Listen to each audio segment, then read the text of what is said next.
Well, I need to tell Grant first. I know you want to have an uplifting memorial here, and I'm going to give it my best shot, but cut me some slack. Like many of you, I'm having a hard time accepting Grant's passing. It's so hard to believe that he's gone. Hard to believe that a presence as bright as Grant's has been extinguished. That a voice as clear, amusing, and often wise as Grant's has been stilled. Too soon, way too soon. Many, many people who are blessed to call Grant their friend will long mourn his absence from our daily lives. How much harder it would be for those whom Grant most loved and who most loved him. Marlene, Austin, Lauren, Cole, Dylan, and Ava. I hope your grief is partly assuaged by the knowledge that your husband and father knew the greatest fulfillment anyone can have in life, to love and to be loved in return. And may his memory remain a vivid, lasting presence in your lives. As you all know, Grant and my husband were great friends. Except for our marriage, their friendship was probably the longest relationship John had with an Arizonan. Grant was John's very first campaign advisor in the state and his first chief of staff. But from the beginning of their association, they were close friends more than associates. Grant was one of John's favorite people on the planet. He was one of my favorites, too. Human nature seeks the company of like minds and compatible personalities. And John and Grant had a lot of common attributes and attitudes. Like John, Grant was great company, a gregarious, lively presence in the lives of his family and friends. Like John, he was funny and fun-loving. Grant could cheer you up no matter how discouraged you might be feeling at that time. In tough times, especially during the course of John's illness, no one was better at lifting up our spirits and livening things up than Grant. If John seemed a little down now and again, I would just make a phone call. And nothing would change his mood quicker than letting him know that Grant had called and was on his way up for a visit. John would light up at the news, whatever pain and discomfort or indignity that had been troubling him at that time would take a back seat to his eagerness to see his old, dear friend. Their conversations weren't much different from the kind of conversations old friends typically have. They'd joke and tease each other, and as time grew short, tell each other how much they loved each other. They'd talk politics, but not much more than people who don't work in politics talk about it. They talked about family and mutual friends, about local news. They gossip like little girls also.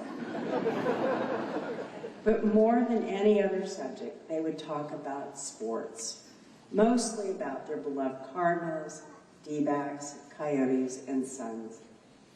Like John, Grant loved sports. I know that's news to all of you. And I mean, he loved sports. John used to joke with Grant that each of them would stay up past midnight to watch the bedwetters play the thumbsuckers if it was the only game on TV. They were often photographed at games together, and the sheer joy on their faces reminded you of a couple of little kids at their first professional sporting event. Like John, Grant was a fan's fan, and like every true fan, he didn't mind sharing his opinions about the teams he loved and how well or not so well they were being managed. As with John's more candid observations, not everyone was always super happy to hear those opinions, but that never diminished the pleasure that they took in expressing them. Honestly, I think it might have added to it.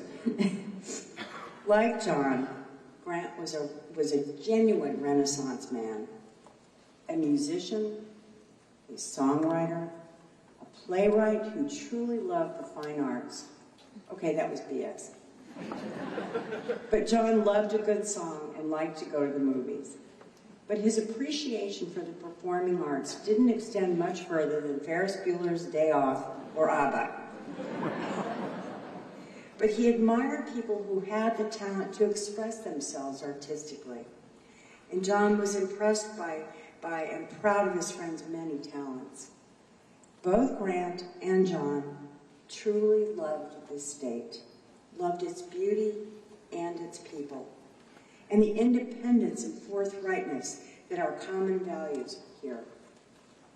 Grant was a native Arizonan, and John envied Grant's lifelong connection to the state and admired his natural possession of its values. Grant was authentic, and there was no attribute John more appreciated in a political figure, or in anyone for that matter, than authenticity. They were the real deal. There was nothing phony or affected about either of them. They were themselves, always. Even in situations when it was shrewder or safer to be more guarded. They didn't know how to be anyone else. They never wanted to be anyone else. And that desire to be true to themselves and honor the people who had helped form their character marked their conduct in public office. They were conviction politicians, and they had the courage for it. They stood for what they believed was in the public interest, and even when it jeopardized their own personal interests. And they scorned people in public life who put themselves before the good of their constituents or the country. I think more than anything else, that was the shared attribute that brought them close, and that each other admired this so much in the other. They knew right from wrong. They had the guts to say so, even when others were pretending ignorance. Sadly, these are times when a kind of humility and conscientiousness in politicians aren't as common as they might once have been. They might be scorned by some contemporaries as foolish risks. Others might resent the vague pain of conscience. The example of better public servants provokes in weaker hearts. Still others, wrapped in a tight cocoon of self-interest, might be nearly puzzled that they are public figures who are in the profession to serve causes greater than them. Suffice to say, our politics today does not produce so many examples of these stout hearts and devotion to duty, to community, to state, to country, and humanity. And we don't sharply feel the loss of every single one. We still have them in our lives, and their voices are part of the public debates, and their wit punctures the pomposity of self-inflated contemporaries. It's hard to lose hope that good people are still prominent in public life. When one of those voices is stilled, we have to hold on to the hope by holding on to the memory of their example, by honoring it, and trying to be the best we can to emulate it. It was a privilege. It was a privilege to know Grant Woods. It was a privilege to have watched and witnessed his and John's friendship and their mutual admiration and their shared love of Arizona and America.